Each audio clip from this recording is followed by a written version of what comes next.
There may already be a bad actor sitting in your organization systems as we speak. We're not here to try to scare you. We recognize that you already have some precautionary measures in place, but as a traditionally legacy-driven industry, we are asking you to help us rethink how we prioritize cybersecurity. How many of us have a mobile device in our pockets right now with access to our system servers? Cybersecurity is not just an IT problem. It needs to be prioritized by everybody in the organization from top to bottom. Good morning. My name is Evan Nguyen. Today, I'm joined on stage by Elena Arroyo, Clara Fermanian, Catherine Lai, and Jose Cordero. Collectively, we have over 80 years of diverse industry experience, ranging from retail operations, corporate affairs, and manufacturing. Together, we are the CyberGuards, and we are here to ask for an industry mindset shift. IBM has found that the average cost of a single cyber attack in 2023 was just shy of $4.5 million. That's a 15% increase over the last 3 years. And cybercrime is only up on the rise. It's estimated that it will cost the global economy $24 trillion in 2027. In the United States, all of us have emerged as its favorite target, accounting for 60% of all attempted attacks. So we have to ask ourselves, are you prepared with a recovery plan for when the inevitable happens? Do you know who your response team is and what their individual roles and responsibilities are? Do you know how and where you're storing your data? Well, what about the backups? If you don't know the answers to these questions, a good starting point would be to speak with your CISO or your CTO right now. And even if you do know the answers to those questions, how confident are you that everyone in your organization is on board with the plan? Because the World Economic Forum has found that 90% of all successful attacks can be traced back to simple human error. We can't let our IT team shoulder all the weight. We need to start cultivating a culture of responsible cybersecurity at stores, at HQ, with our partners, as an industry. Because it's so vital for us to keep our doors open, not just for the sake of business, but for the sake of our communities.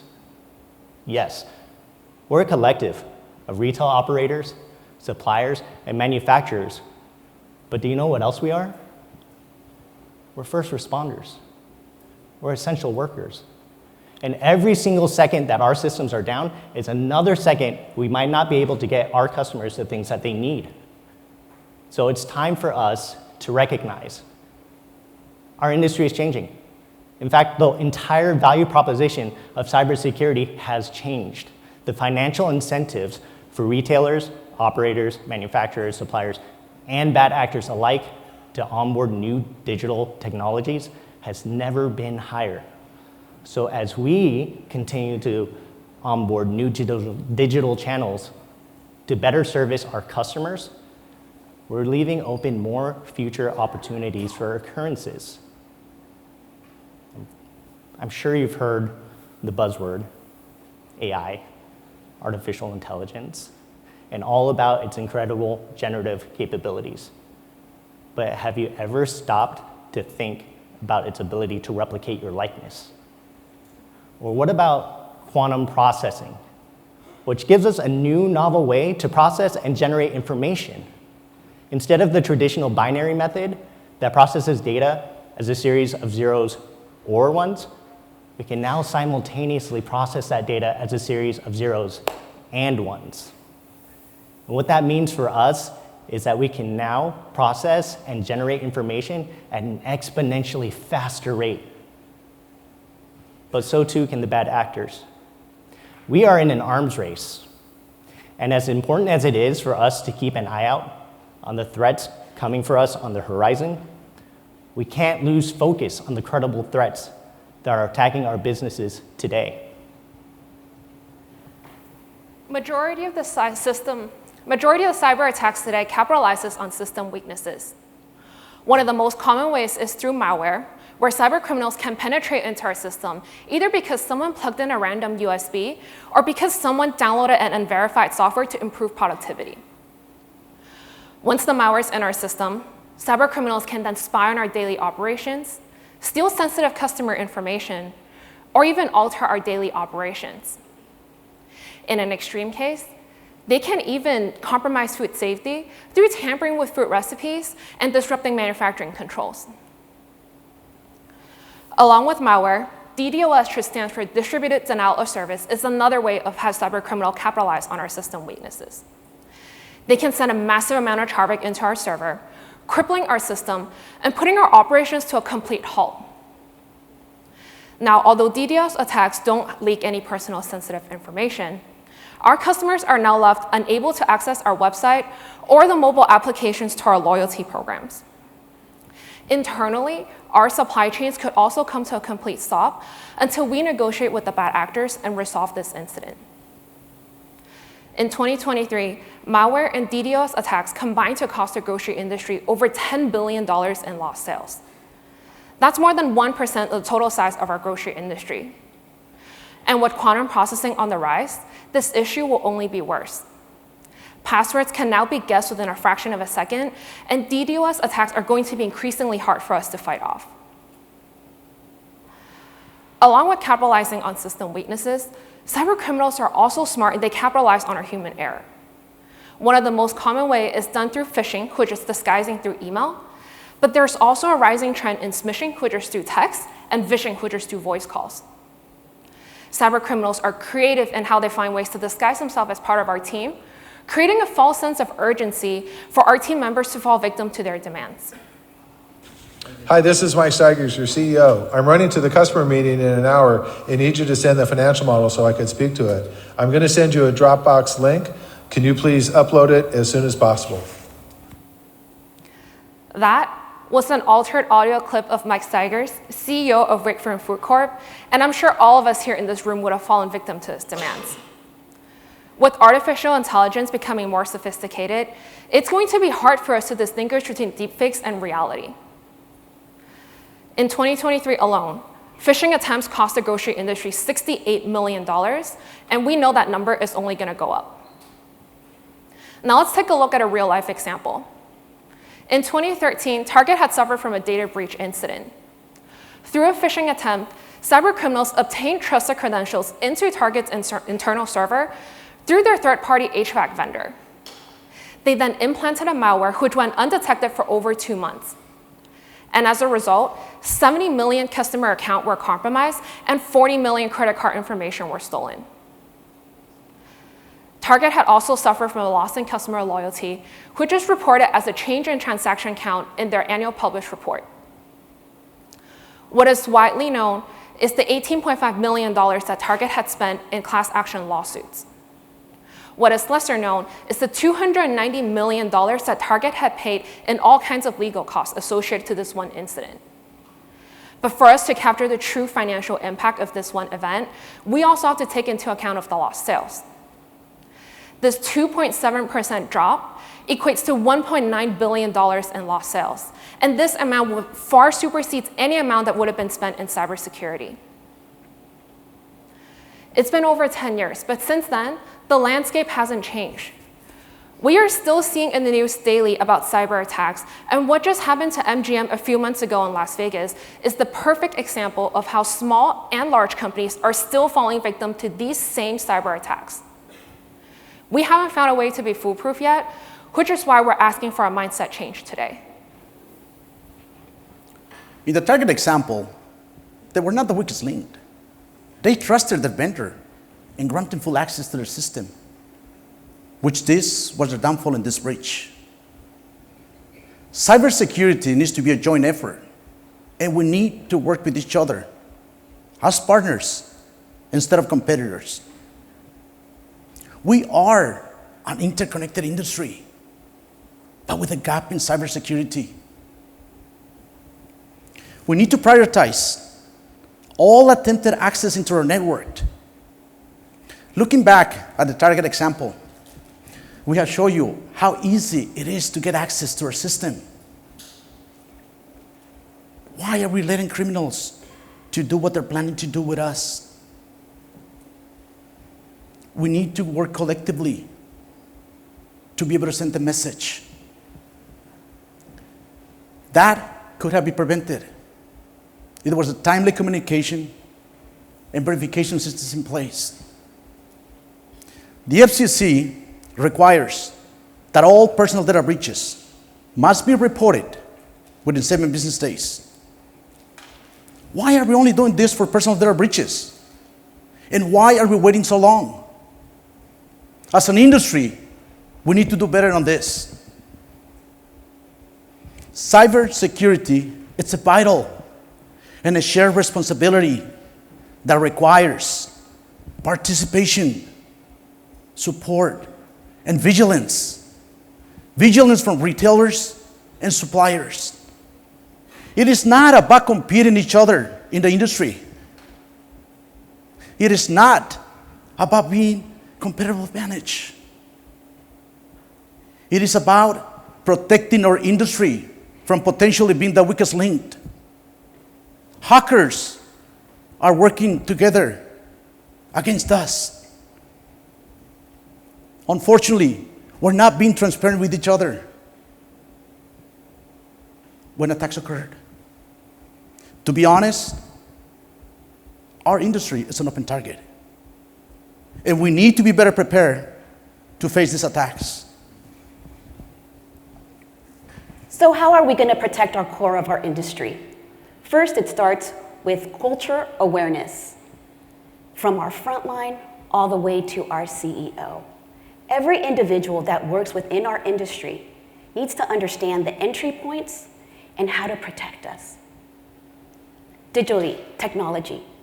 As we continue to expand, our employees now have cell phones, iPads, laptops, computers, as we continue to grow. But are we also training them on cybersecurity and how to protect us and how we could be vulnerable? Synchronized efforts. We need to work together as a corporate, division, store level, and individual level. We need to hold ourselves accountable for cybersecurity. When it comes to training, we always welcome our new employee, we onboard them, we put them on our new processes, but do we teach them about cybersecurity?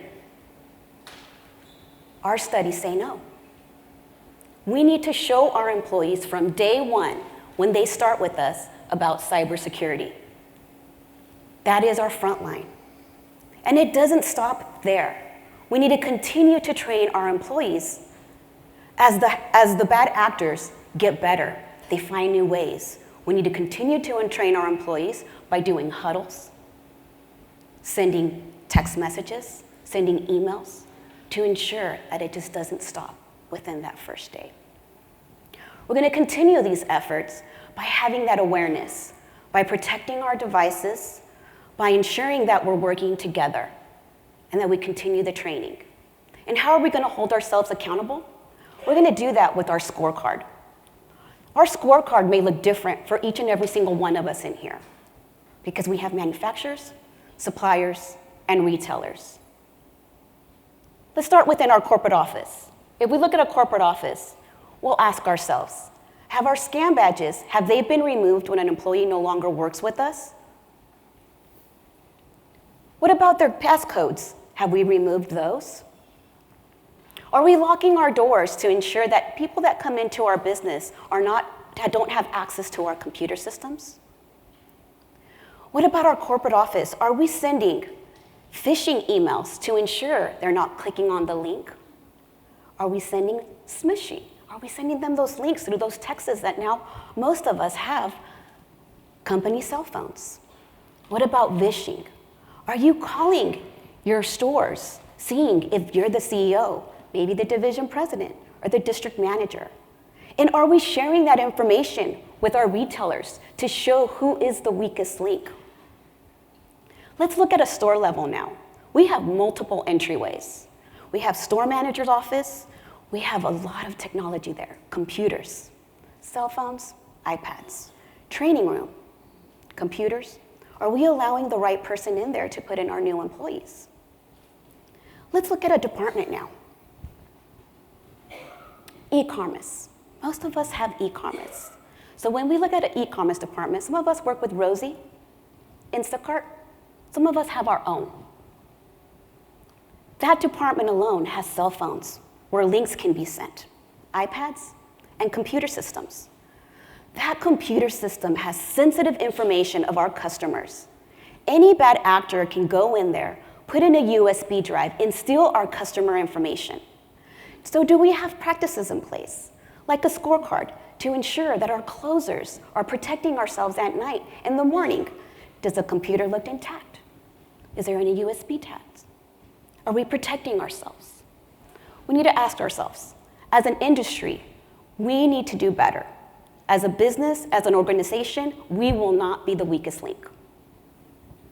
Now we know that this can be a very complex topic, and we've discussed several different components within it. Therefore, we have provided a framework to serve as an initial step. The National Institute of Standards and Technology, or NIST, helps simplify and better understand the different ways to manage through a cyber attack. Cybersecurity can feel like there are a lot of different moving parts going on at once, so these 6 principles help provide a little bit of structure. Start by identifying all of the assets that need to be protected. This is your data, hardware, software, and the identities of your people. Also identify any vulnerabilities or gaps within your system. Then, protect all of your sensitive information and ensure it remains confidential. Make sure it can't be tampered with, but still accessible to the people who need it. This is where multi-factor authentication and cryptography come in, making sure it's really you logging back in, but encrypting your information so that others can't see it. Then, detect any of the areas you weren't able to protect and see if there's any malware left in your system. Next, you would need to respond. Send communication to your teams and partners about the breach. Next, recover. This is going to look different depending on the impact of the breach, but have a dynamic playbook that gets you through all of the necessary steps that need to be taken in order to go back to normal operations. Lastly, the newest addition to the NIST framework is Govern, which establishes and monitors an organization-wide cybersecurity risk management strategy, expectations, and policy, creating a company-wide cyber standard. This needs to be top of mind, and we need to act now. It needs to be addressed both internally and externally so that everyone knows the role they play within cybersecurity. Implement a scorecard to keep your teams and partners accountable. Cybersecurity shouldn't only be thought about while we're in the middle of a breach. That's how we got here in the first place. We need to shift our mindset from being reactive to proactive so we are always one step ahead of the bad actors. We have a responsibility as leaders to set the agenda on this topic, create a sense of urgency, develop a plan before we have to execute. Because the question is no longer if we are going to be hacked, but when.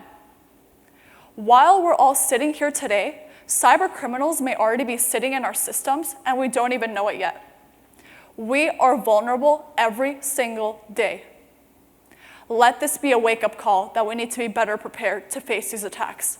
Let's set the industry standard that we are taking an active approach on cybersecurity. We don't want to be seen as a weak link or an easy target. The pandemic showed us that the food industry and all of us in this room today are first responders. Why are we letting cyber criminals get in the way of us serving our customers?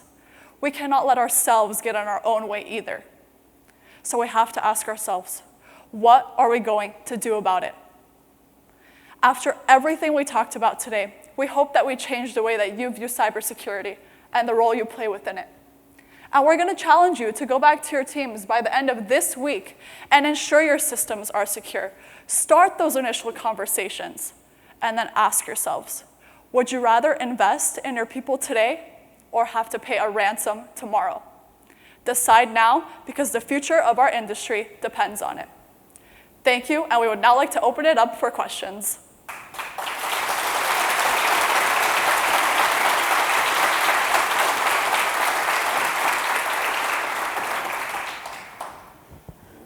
Great, thank you. Nice job in going first. I was ready to turn off my cell phone and throw it away about halfway through.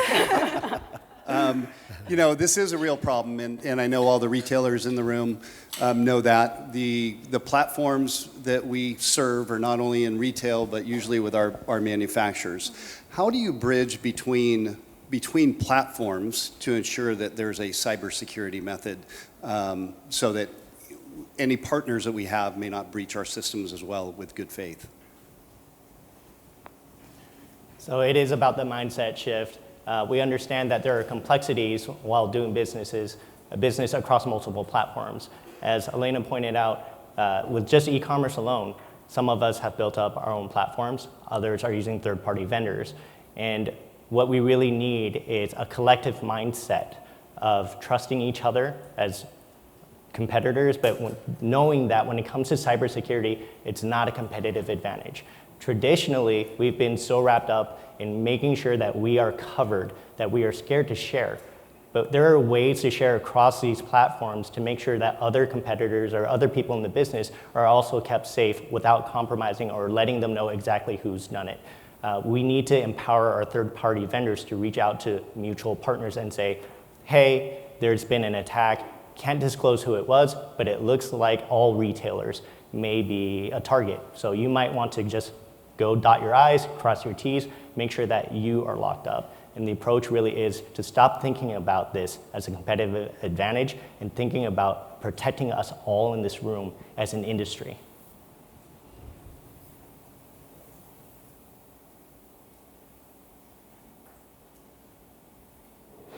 No question, but I'll never take another call from Mike Cyber. Us too. Same here. Thank you. Thank you.